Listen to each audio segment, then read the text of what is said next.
Hello and welcome, I'm Ali Mustafa and this is Straight Talk. Pushing for a thaw, US Secretary of State Rex Tillerson meets Turkey's President Erdogan and Foreign Minister Cavusoglu in Ankara amid major differences. And with great power rivalries heating up in Syria, we break down the latest flashpoints.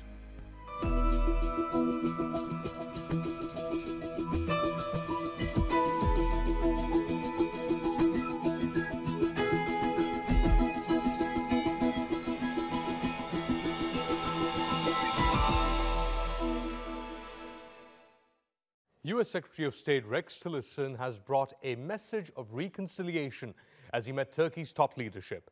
Tillerson said the United States and Turkey had no choice but to work together to overcome often sharp differences, including over the YPG terror group. Adil Halim has the latest.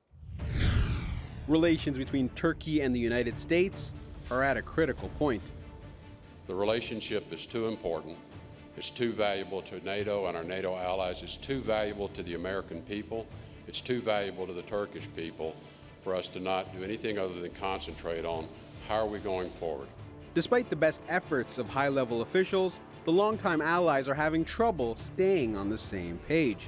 Turkey's foreign ministers said Ankara and Washington reached an understanding to normalize bilateral relations, but admitted some issues between the two NATO allies cannot be solved. Many of their regional priorities are different. Starting with Syria, a potential flashpoint could be in Manbij, where there are U.S. troops and U.S.-backed militants, the YPG. Primarily with ammunition, because this fight goes on. There's no more being provided than we believe is necessary to complete the battle to defeat Daesh. Manbij is strategically a very important city from the standpoint of our defeat of Daesh, but also our containment and ensuring that they do not reemerge. Turkey has frequently warned the city could be in its crosshairs if the YPG refuses to clear from the area. This week, Turkey offered a joint deployment with U.S. troops. Turkey will be able to take joint steps with the United States in Syria once the YPG militia leaves Syria's Manbij. Turkey and the U.S. are at odds over a number of other issues as well, including Turkey's recent purchase of Russia's S-400 missile defense system. It's important for our national security. We have an emergency need for air defense systems. We want to purchase them from our allies, but this isn't possible. The rift between the once close allies hasn't fully mended since the 2016 coup attempt in Turkey. Turkey's been trying unsuccessfully to extradite the man accused of masterminding it, veto leader Fethullah Gulen. And the relationship further soured over last year's visa row. And then Turkey and the U.S. were bitterly divided over President Trump's decision to recognize Jerusalem as Israel's capital. Still, both sides hold out hope for a return to warmer relations. We're not going to act alone any longer. We're not going to be U.S. doing one thing and Turkey doing another. We're going to act together from this point forward. Turkey and the U.S. discussed creating a number of joint working groups to resolve the main sticking points between them. Now it's up to both of them to decide if they can repair their strained ties or let it all fall apart. Adil Halim, Straight Talk. For more on the state of US-Turkey ties, I spoke with Ibrahim Kalin, Turkey's presidential spokesman and advisor on foreign affairs. I asked him how critical these visits by US officials were to Turkey. It is very critical because we keep saying the same thing, they keep doing the same mistake, and you cannot envision a situation where this will not have an impact on our bilateral relationship. That's why we want to increase these meetings and the diplomatic channels and conversations so that they understand that the PKK presence in Syria is an existential threat to our national security. The Americans say that the US-Turkey relationship is much bigger than just one issue, the PKK, YPG, SDF in Syria. Is it much bigger? It's a bigger portfolio. There are many other issues, obviously, we work on together, but to make progress on all other issues, we have to address and resolve this key question. As I said, this is not a tactical issue. It's a strategically significant issue and a threat to our national security. It's almost existential, because every weapon, every penny, every training given to PYD-YPG in Syria ends up empowering the PKK in the region, and they fully understand this. That's why, when we raise this issue, they do not, oppose our objection to that policy. But we would like to see some concrete steps on the ground. Worst case scenario, if the Americans refuse to move their troops from the front lines in Manbij, will Turkey stop its move towards Manbij and trying to get the YPG out of that area? Well, we are concentrated at the moment on the Afrin area and securing our borders, along the Turkish-Syrian border all the way to Iraq. We'll have to see what they will come up with. As I said, I don't want to prejudge at the moment. The US is framing the Operation Olive Branch in Afrin as a distraction. Do you agree with that assessment? No, it's not a distraction. To the contrary, it actually serves the main purpose of eliminating all terrorist elements and threats in Syria. There is a difference, though, about the emphasis placed on which terrorist organizations take up the priority. We have been part of the international coalition against Daesh. We fought against Daesh, ISIS. We have eliminated more than 1,200 square kilometer area between Jarablus, El-Bab, El-Rai, and we have conducted that operation very successfully. And there are no more Daesh elements there.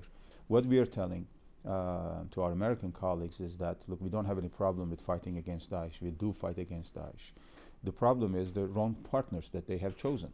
And you will also safeguard Kurdish civilians of Kurdish origin in Afrin and elsewhere as well? Exactly, exactly. As I said, there are hundreds of thousands of Kurds who do not share PKK's, PYD's Marxist-Leninist ideology, who have been suffering from their oppression. And you will see, once they're liberated, many other non-PKK Kurds coming out and expressing their views, and they will become more visible. They're not even visible at the moment because of the oppression of the PKK. And the announcement of a SDF border security force, with the Pentagon requesting $550 million for the SDF in the future in its 2019 budget, and $200 million to establish this 30,000 strong border security force. Despite your protestations, the Americans are still funding and arming the YPG SDF along your border. What is ironic and also disappointing at the same time is that you have conflicting statements coming out of the administration. One minister saying, well, no, actually, we are not establishing this force. Another one is saying from the, Pentagon or somewhere else, no, we are establishing this force. And then, they get into an argument between themselves, and we are watching, like, the major problem with the U.S. policy so far is that they have chosen the wrong partners in Syria. You cannot fight a terrorist organization with another one. Therefore, what we are telling them, there are other credible, effective, legitimate forces that we can all work with. Free Syrian Army, other Arab groups, Turkoman, non-PKK, non-PYD Kurds, who do not have a voice currently because of the oppression that they've been living under the PYD-YPG rule. It's interesting, and I think it's an important point. When we liberated that area between Jarablus and El-Bab, more than 150,000 people, Syrian refugees living in Turkey, went back to their homes. And now those areas, Jarablus, El-Bab, Dabuk, Azzez, all these places, are run by the local people, by the Syrians themselves, Turkoman, Arab, Kurdish, and others. But other people, including hundreds of thousands of Kurds who fled to Turkey, do not want to go back to PYD-YPG held areas because they know that they will be subject to oppression, their children will be kidnapped and forcefully recruited into YPG-PYD ranks, and they will face all kinds of persecution. Therefore, what we are doing, for example, in Afrin, in fact, is helping the Kurds there as well. They will be able to express themselves freely, and they are not related to PKK in any way. The Americans are also creating lots of problems inside Syria in terms of social cohesion, in terms of protecting Syria's territorial integrity. Because PKK in Syria is not interested in fighting against Daesh or regime or that. They just want to create their own little state there. Everybody knows that. That's their ultimate goal. Are you willing to talk to the Syrian regime to stop the YPG? We don't have any contact with the Syrian regime. When we conduct our operations through Astana process, for example, we talk to the Russians and the Iranians. Whatever message we give, to Russians, Iranians, I'm sure they communicate it to the regime, but we don't have that kind of a direct contact? The contact with them.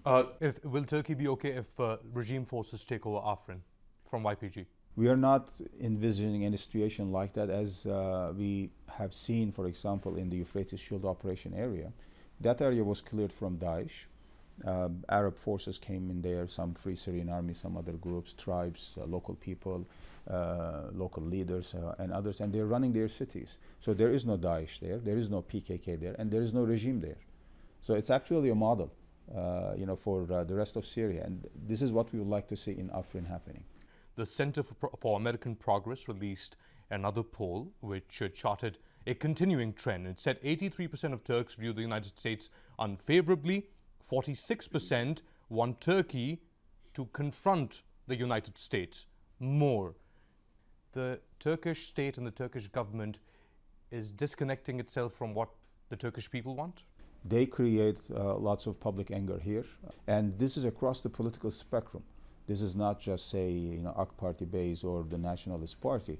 I mean, from CHP, the Republican Party, to the rest of the society, you see the same trend, same emotions, same reaction to this, because the simple question is that how come our strategic partner, United States, our NATO ally, works with enemies of Turkey in both Syria and in the United States. Well, Russia says Turkey has been very slow in setting up these de-escalation zones. Meanwhile, the regime has been attacking Turkish positions as well, as there's been. That's the main reason why it has slowed down, because our troops faced, fire and attack and by Daesh, by regime, by other forces there. So we are trying our best, to establish these monitoring posts in Idlib. There will be 12 of them. But as I said, the terrain is not a smooth, terrain. It's very complicated. You have more than 2 million people there. You have civilians. You have different groups. So it's a complicated area. Now, when we began the Euphrates Shield operation, our record is very clear there. You can go and study this in detail. The reason why the Euphrates Shield operation took longer than planned was precisely because of the care that was given to avoiding civilian casualties. We are doing exactly the same thing. Ibrahim Kalin, thank you so much. Thank you.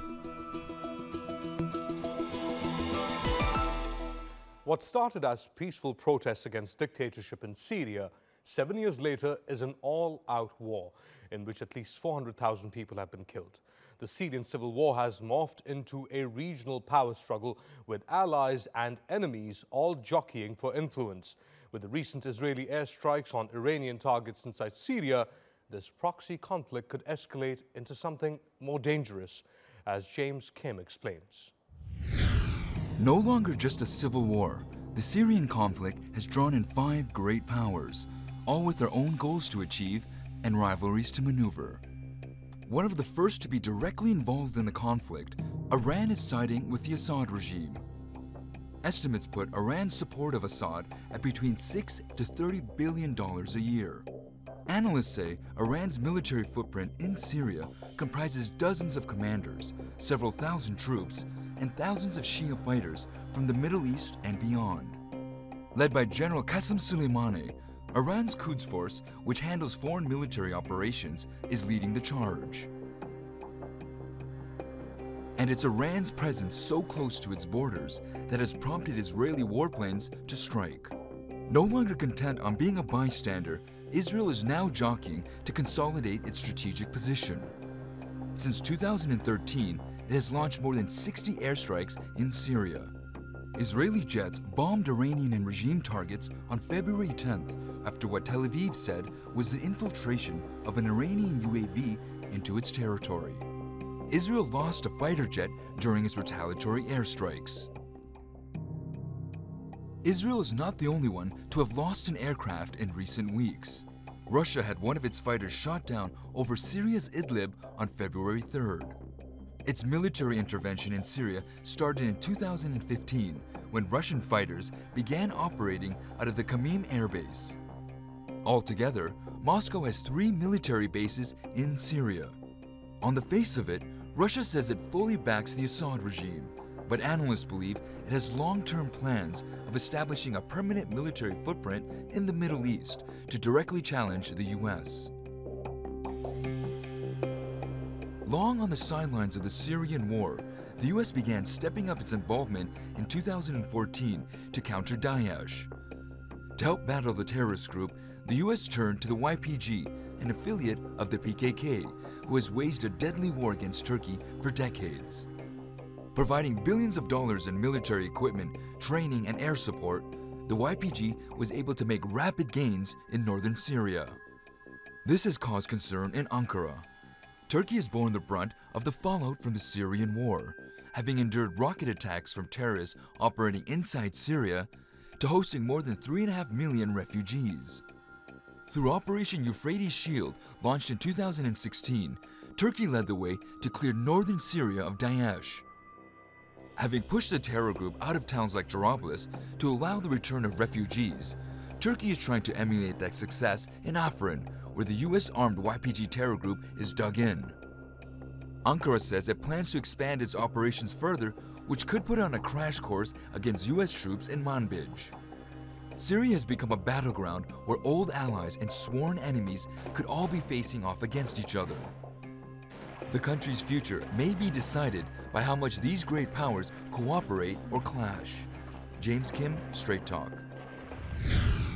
And to discuss this further, I'm joined in the studio by Professor Kamil Hawash. He's a professor at the University of Birmingham, and by Mehrdad Khansari. He's a former Iranian diplomat who served in Washington, at the UN, and in London. Before I begin with you gentlemen, I just want to quickly run a soundbite from Ibrahim Kalin, who we interviewed earlier. Let's listen to what he had to say. It's no longer about Daesh or eliminating terrorist threats in Syria. Syria is becoming a platform, a theater for another regional proxy war between Russia, Iran regime on the one hand, Hezbollah and other Shia militia, and the United States and its supporters on the other. If that is to be the focus of the conflict in Syria, that means that we are in for another protracted war in Syria, where even if we eliminate all these terrorists, etc., this proxy war will continue. Ibrahim Kalin there speaking on an endless proxy war in Syria. Let's begin with you, Mehrdad. Are we looking at an endless proxy war in Syria? Well, that is certainly a possibility if, for example, Iran and Saudi Arabia are able to reach some form of an accommodation vis-a-vis their respective situations in Yemen and Syria. For example, if the Saudis give recognition to the gains that Iran has made in Syria in sort of as a quid pro quo for Iranian disengagement in Yemen, obviously this scenario could be avoided. And of course, through Saudi, you might say, conduit, others can be persuaded to sort of let go and allow Iran to sort of remain in a good position, you might say, or consolidate its position. Let me play the devil's advocate. They're saying that we're looking at an endless proxy war. This is nothing new. We saw Saudi Arabia use its proxies. Iran has been involved in this conflict for many years now. So what is different this time, Kamil, as far as you're concerned? How do you see it? Well, I think we now have another player, which is Russia, who is in Syria. And I think most countries are looking to Russia to see if it can, first of all, keep a lid on things. Because, I mean, I try and imagine in 5 years' time, if we looked back, would we see a major confrontation, a big war? Although it's dangerous to predict the future, I think not. So it will continue to be a sort of status quo unless and until the Syrian regime perhaps reasserts its authority. But every time it seems to over the whole land, which is quite a big ask with the various players who are there. So I just see this continuing bubbling under the surface. Some groups, some factions are in favor with this country, and then suddenly they fall out of favor. So it's an uncertain sort of immediate future, but I think it will be a case of sort of status quo. And of course, particularly for Israel, I think that's what it wants. It wants to see a sort of status quo where Syria isn't really rebuilt, doesn't gather back its military strength. I was going to say... You mean the Syrian regime? The Syrian regime. But at the same time, it would like to see Iran completely out of not just Syria, but out of Iraq as well. But Iran has developed its influence right up to the Israeli border. Who does this status quo or this current scenario, this current map serve? Which interests are served the best, in your opinion, Mehrdad? Well, the only interest we can say that is not served is that of the Syria or the Syrian people. Absolutely. But I would say that if low-level violence can end according to the kind of outline you just made, Iran would be in a favorable situation, because Iran would be able to, as you mentioned, extend its influence all the way to the Mediterranean. This is something that Iran has never been in a position, that it has never been in such a favorable position for centuries. And even during the time of the Shah of Iran, when Iranian foreign policy was trying to project itself, it could never imagine that it could be in a position of this nature. However, that is contingent on Iran being able to consolidate its gain. Well, that's the question. Has Iran overstretched its hand? Iran has the answer to that question, only time will tell. If Iran is able to consolidate this, and we don't know at this stage whether it won't, if it consolidates itself, this position, then obviously it will be in a position of advantage. If low-level violence continues, that is when the question of Iran being overstretched will come into play. The argument is that the low-level violence has largely been controlled with these deals that have been reached between Turkey, Russia, and Iran in Astana, for example, setting up these de-escalation zones. You're mentioning Russia's role. What is Russia's endgame in all of this? Iran seems to be a more natural ally to Bashar al-Assad. What is Russia's interest in all of this? Well, of course, it has a base. It wanted a foothold in that region. Putin wants to increase his influence as a world leader. It isn't quite a superpower in the same way the Soviet Union was, but that's part of reasserting its presence and influence. And I think then and you can see that because when the recent escalation between Syria and Israel happened, who did Netanyahu turn to try and calm the situation? It wasn't Donald Trump. It was actually Putin. And then I think the Americans spoke to Putin. So Russia has put itself in that role of being the overseer of what happens in Syria. It's trying to keep its sort of friendship and relations with all countries. But it was interesting that earlier this week, when an official from a Russian official said, if it comes to it, we will be with Israel's security. So that's something all the others have to remember. That Russia will keep all its options open. Interesting fact there. Another thing that happened recently was the reports of Russian mercenaries or contractors being killed by US firing or artillery shelling on regime positions. But then reports emerged that both countries, Russia and the US, were trying to suppress these reports in the first place. What's happening there? Well, I think that they'd like to keep, the Russians definitely want to keep this sort of less exposed, if you will. But I think that just following up on the question that you just asked, Syria and the current situation has provided the first scenario where after 39 years of propaganda by Iran against Israel, there is a possibility of a direct confrontation, especially since Israel has given warning to Iran that it should not use its presence in Syria to set up military bases or air bases or for its submarines to visit Latakia and things of that nature. Finally, I want both of you to answer this particular issue very quickly. We haven't discussed the YPG and the US support. Are there outliers in all of this? From day to day, you can't be sure which group, which faction rises sort of up the agenda and then disappears from the agenda. So I'm reluctant to make a judgment on that, because I literally think it's a day-to-day sort of analysis of the situation. US support of the YPG? Sorry? US support of the YPG? Yes. I think that that it's very difficult for the US to extricate itself easily from this proposition. And obviously the Kurds over the centuries have always been sort of dealt a wrong hand at the wrong point.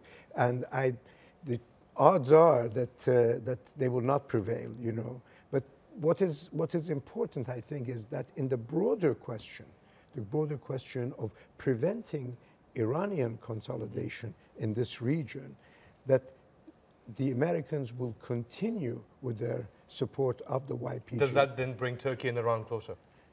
It does bring Turkey and Iran closer, and Turkey and Iran have been close on the subject of curtailing the Kurds, whether in Iraq or Syria. Mehrdad Khonsari, Kamil Habash, thank you so much. Thank you. Thank you. And that's all for this edition of Straight Talk with me, Ali Mustafa. If you've got any comments or suggestions, do share them with us at #StraightTalk. Also, don't forget to subscribe to our YouTube channel. Until next time, take care and goodbye.